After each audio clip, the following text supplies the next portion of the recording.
How will the 2025 market impact your investment returns? Everybody likes to put these out at the very beginning of the year. I decided I'd wait, see what happens with our new president coming into office. And so now I'm here to tell you what I think about 2025. Hey, it's Shannon Robnett here, and welcome to the channel. In this video, I'm going to show you how 2025 could completely change your investment strategies. Whether you're a real estate veteran or just starting out, the market's about to throw some major curveballs, and the choices you make now can make or break your financial future. And if I told you that in the next few months you could be presented with some of the greatest opportunities or challenges of your investment career, and you want to know more, stick around, because by the end of this video, you'll know exactly how to leverage the intelligent investor framework to stay ahead no matter what happens. We're witnessing a significant shift in U.S. policies, politics, even global economic conditions that could make 2025 a game-changing year for investors. As we approach the potential trade wars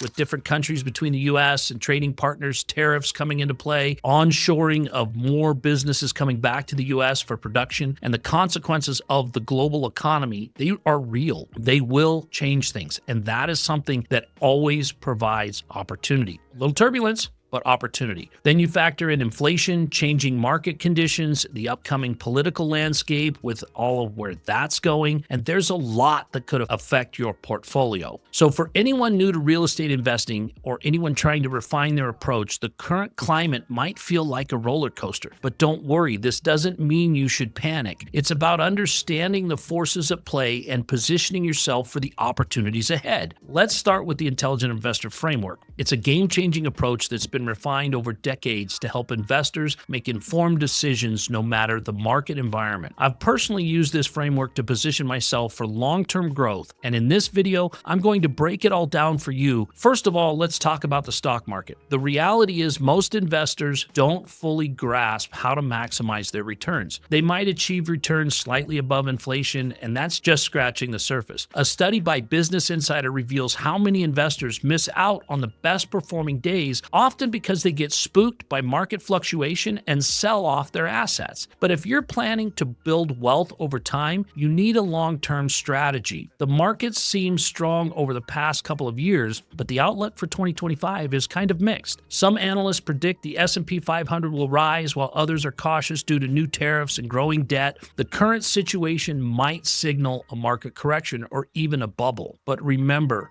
during the GFC, when Warren Buffett bought bank stocks for $5 a share, well, last year he sold those for $45 a share. But that was after holding them for 15 years. He bought them back when everybody was panicking. But what does this mean for you? If you can stay disciplined, dollar cost average your investments, and stick with your plan, then there's a good chance you'll come out ahead in the long run. And by long run, I'm talking 15 years. But stay in the game and keep consistently investing. Next, let's shift to real estate. For years now, the housing market has been dominated by high prices, low inventory, and rising mortgage rates. But now there are signs that things could be shifting in favor of the buyers. I even saw lease purchases hitting the market again with brand new homes. So home prices might be starting to cool. And there's a push to reduce the regulatory cost associated with new home construction. Trump just signed a new executive order aimed to lower the cost of building homes by reducing some of this red tape. But we also need to be cautious about the side effects of tariffs, which could cause materials like lumber and steel to go higher. The U.S. is facing a housing shortage of millions of homes. Is that going to continue with deportations that are taking place? I know it's something that gets into a little bit of politics, but I know it's something we need to consider. And I know it's something that I'm paying attention to, and you should too. So if you're looking to build or invest, you need to be aware of how long it could take for prices to come back down to a level that makes sense for investors to build more,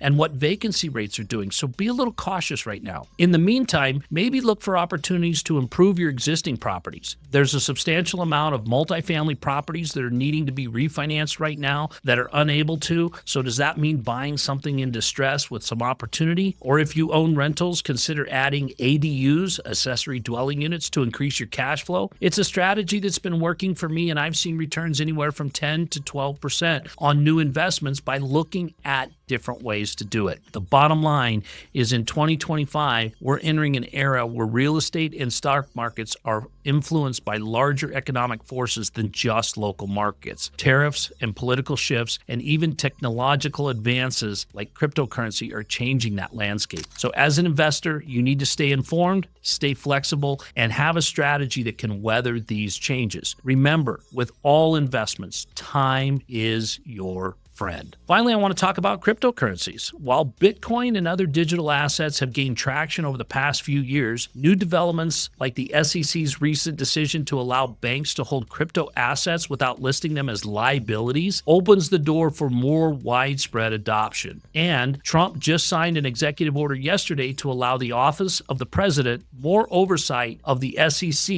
And remember, the SEC, they're the crypto gatekeepers. So for investors, that means new opportunities to diversify your portfolio, especially with Bitcoin ETFs coming online along with other coins, which I've always been a fan of and have always been adding those to my investment portfolio. So in conclusion, 2025 is going to be a year full of surprises, but that brings potential. And if you're new to investing or you've been in the game for a while, now is definitely the time to hone and refine your strategies. Stay diversified, look for long-term growth, and try and understand the broader market shifts that are happening right now. I'll be back soon with more insights. So hit like and subscribe button and feel free to share your thoughts and comments below because I read every comment and I love hearing from you. Until next time, take care and keep building your future.